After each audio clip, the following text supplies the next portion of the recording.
The Fortress of Louisbourg is a National Historic Site of Canada and the location of a one-quarter partial reconstruction of an 18th-century French fortress at Louisbourg on Cape Breton Island, Nova Scotia. Its two sieges, especially that of 1758, were turning points in the Anglo-French struggle for what today is Canada. The original settlement was made in 1713, and initially called Havre Langlois. Subsequently, the fishing port grew to become a major commercial port and a strongly defended fortress. The fortifications eventually surrounded the town. The walls were constructed mainly between 1720 and 1740.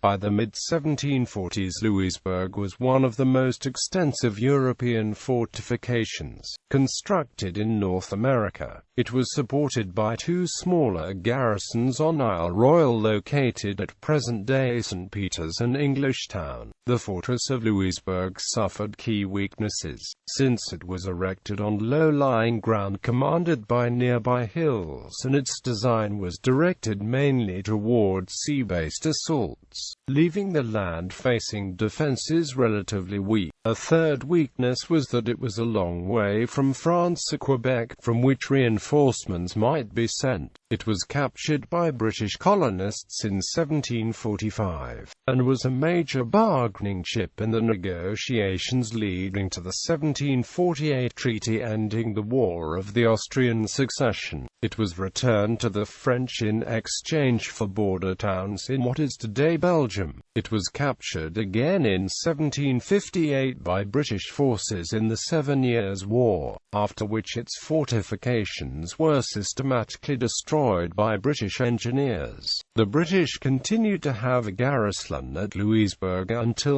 1768. The fortress and town were partially reconstructed in the 1960s and 1970s, using some of the original stonework, which provided jobs for unemployed coal miners. The head stonemason for this project was Ron Bouvard. The site is operated by Parks Canada as a living history museum. Early history. French settlement on Isle Royale can be traced to the early 17th century following settlements in Acadia that were concentrated on Baie Française, such as at Port Royal and other locations in present-day Peninsula Nova Scotia. The settlement at Sainte-Anne, a French settlement at Sainte-Anne on the central east coast of Isle Royale, was established in 1629 and named Fort Sainte-Anne, lasting until 1641. A fur trading post was established on the site from 1651 to 1659, but Isle Royale languished under French rule as attention was focused on the St. Lawrence River, Great Lakes colony of Canada, Louisiana, and the small agricultural settlements of mainland Acadia. The Treaty of Utrecht in 1713 gave Britain control of part of Acadia and Newfoundland. However, France maintained control of its colonies at Isle Royale, Isle St. Jean, Canada and Louisiana, with Isle Royale being France's only territory directly on the Atlantic seaboard, and it was strategically close to important fishing grounds on the Grand Banks of Newfoundland, as well as being well placed for protecting the entrance to the Gulf of St. Lawrence. Havre, Louisbourg. In 1713, France set about constructing Port Dauphin and a limited naval support base at the former site of Fort Sainte-Anne. However, the winter icing conditions of the harbour led the French to choose another harbour on the southeastern part of Isle Royale. The harbour, being ice-free and well protected, soon became a winter port for French naval forces on the Atlantic seaboard, and they named it Havre Louisbourg after King Louis XIV.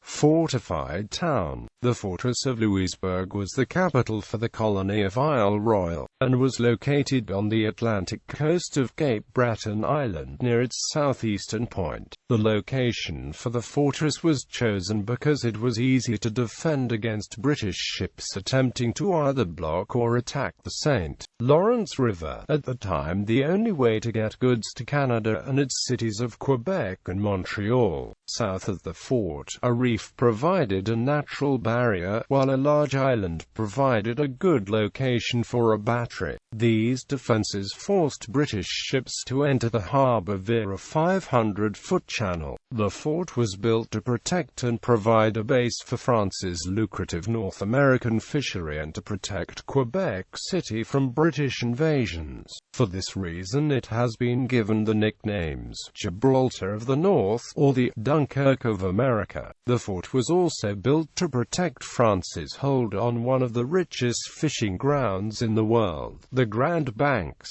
116 men, 10 women, and 23 children originally settled in Louisbourg.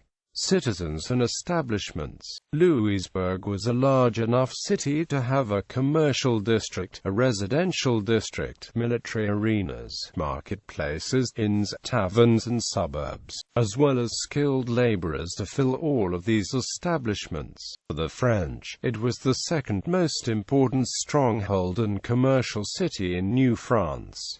Only Quebec was more important to France. Town structures. The Louisbourg Hospital was the finest hospital in North America and the second largest building in the fort town. The hospital had a tall spire that would rival that of the King's Bastion and was run by the Brothers of St. Jean de Dieu.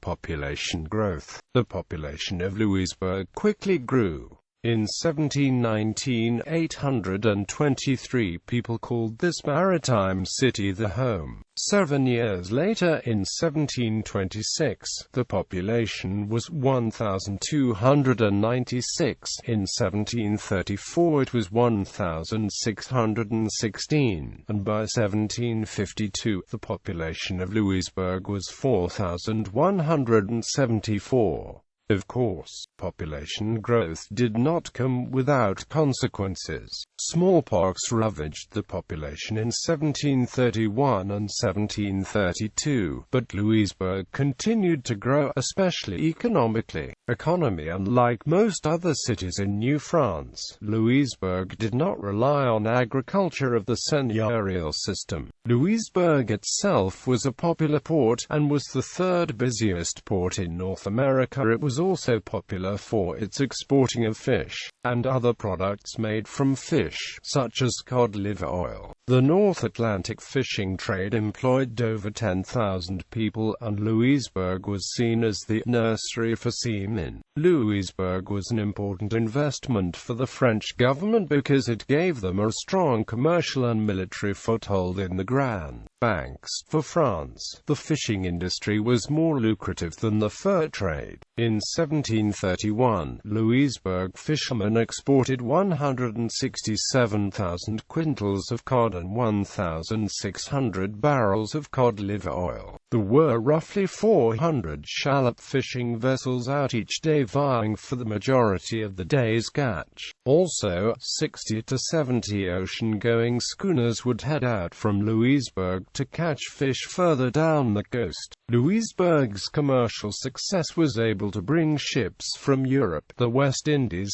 Quebec, Acadia, and New England. Fortifications. Louisbourg was also known for its fortifications, which took the original French builders 28 years to complete. The engineer behind the project was Jean-François du Vergerie de Verville. Verville picked Louisbourg as his location because of its natural barriers. The fort itself cost France 30 million French livres, which prompted King Louis XV to joke that he should be able to see the peaks of the buildings from his palace in Versailles. The original budget for the fort was 4 million livres. 2.5 miles of wall surrounded the entire fort. On the western side of the fort, the walls were 30 feet high and 36 feet across, protected by a wide ditch and ramparts. The city had 4 gates that lead into the city. The Dauphin Gate, which is currently reconstructed, was the busiest, leading to the extensive fishing compounds around the harbour and to the main road leading inland. The Frederick Gate, also reconstructed, was the waterfront entrance. The Maurepas Gate, faced crossing the Narrows, connected the fishing establishments, dwellings and cemeteries on Rochefort Point, and was elaborately decorated as it was very visible to arriving ships. The Queen's Gate on the sparsely populated seaward side saw little use. Louisbourg was also home to 6 bastions, 2 of which are reconstructed. Dauphin Bastion, commonly referred to as a demi-bastion for its modification, the King's Bastion, Queen's Bastion, Princess Bastion, Maurepas Bastion and the Brouillon Bastion. On the eastern side of the fort is 15 guns pointed out to the harbour. The wall on this side was only 16 feet high and 6 feet across. Louisbourg was one of the largest military garrisons in all of New France, and many battles were fought and lives lost here because of it. The fort had the embrasures to mount 148 guns. However, historians have estimated that only 100 embrasures had cannons mounted. Disconnected from the main fort, yet still a part of Louisbourg, a small island in the harbour entrance was also fortified. The walls on the island battery were 10 feet high and 8 feet thick. 31 24-pound guns were mounted facing the harbour. The island itself was small, with room for only a few small ships to dock there, and even larger fortified battery. The Royal Battery was located across the harbour from the town and mounted 40 guns to protect the harbour entrance. First siege. 1745. The fortress was attacked in 2 major sieges, once in 1745 and the again in 1758. The first siege involved a New England force backed by a British Royal Navy squadron. The New England attackers succeeded when the fortress capitulated on June 16, 1745. A major expedition by the French to recapture the fortress led by Jean-Baptiste de la Rochefoucauld d'Actonville, the following year was destroyed by storms, disease and British naval attacks before it ever reached the fortress. Louisbourg returned. In 1748, the Treaty of Aix-la-Chapelle, which ended the War of the Austrian Succession, restored Louisbourg to France in return for territory gained in the Austrian Netherlands and the British trading post at Madras in India. Maurepas, the Ministre de la Marine, was determined to have it back. He regarded the fortified harbour as essential to maintaining French dominance in the fisheries of the area. The disgust of the French in this transaction was matched by that of the English colonists. The New England forces left, taking with them the famous Louisbourg cross, which had hung in the fortress chapel. This cross was rediscovered in the Harvard University archives only in the later half of the 20th century. It is now on long-term loan to the Louisbourg Historic Site. Having given up Louisbourg, Britain in 1749 created its own fortified town on Chebucto Bay, which they named Halifax. It soon became the largest Royal Navy base on the Atlantic coast and hosted large numbers of British Army regulars. The 29th Regiment of Foot was stationed there. They cleared the land for the port and settlement. Second siege. 1758. Britain's American colonies were expanding into areas claimed by France by the 1750s, and the efforts of French forces and their Indian allies to seal off the westward passes and approaches through which American colonists could move west soon led to the skirmishes that developed into the French and Indian War in 1754. The conflict widened into the larger 7 Years' War by 1756, which involved all of the major European powers. A large-scale French naval deployment in 1757 fended off an attempted assault by the British in 1757. However, inadequate naval support the following year allowed a large British combined operation to land for the 1758 Siege of Louisbourg, which ended after a siege of 6 weeks on the 26th of July 1758, with a French surrender. The fortress was used by the British as a launching point for its 1759 Siege of Quebec that culminated in the Battle of the Plains of Abraham. The fortifications at Louisbourg were systematically destroyed by British engineers in 1760 to prevent the town import from being used in the future by the French, should the peace process return Cape Breton Island to France. The British kept a garrison at Louisbourg until 1768. Some of the cut stones from Louisbourg were shipped to Halifax to be reused and, in the 1780s, to Sydney, Nova Scotia. National Historic Site. The site of the fortress was designated a National Historic Site in 1920. In 1961, the Government of Canada undertook a historical reconstruction of 1/4 of the town and fortifications, with the aim being to recreate Louisbourg as it would have been at its height in the 1740s. The work required an interdisciplinary effort by archaeologists, historians, engineers, and architects. The reconstruction was aided by unemployed coal miners from the industrial Cape Breton area, many of whom learned French masonry techniques from the 18th century and other skills to create an accurate replica. Where possible, many of the original stones were used in the reconstruction. Dozens of researchers worked on the project over the span of 5 decades.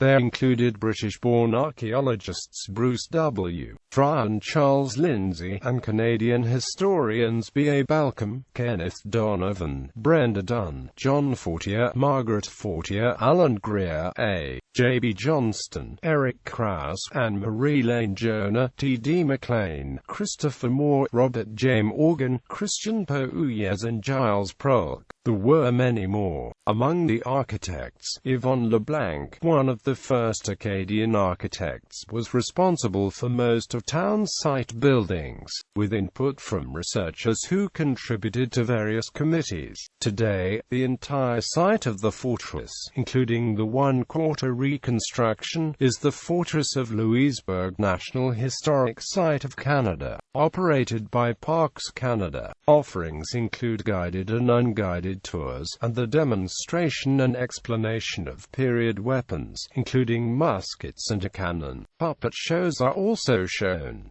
The museum, caretaker's residence within the site, is a classified federal heritage building. The fortress has also greatly aided the local economy of the town of Louisbourg, as it has struggled to diversify economically with the decline of the North Atlantic fishery. Recognition. On the 5th of May 1995, Canada Post issued the Fortress of Louisbourg series to mark the 275th anniversary of the official founding of the fortress, the 250th anniversary of the siege by the New Englanders, the 100th anniversary of the commemoration by the Society of Colonial Wars, and the 100th anniversary of the arrival of the Sydney and Louisbourg Railway. The Fortress of Louisbourg series includes the Harbour and Dauphin Gate, 18th century Louisbourg, the King's Bastion, the King's Garden, Convent, Hospital, and British Barracks, and the fortifications and ruins fronting the sea in Rochefort Point. The 43 stamps were designed by Rolf P. Harder. Affiliations. The museum is affiliated with CMA, Chin, and Virtual Museum of Canada.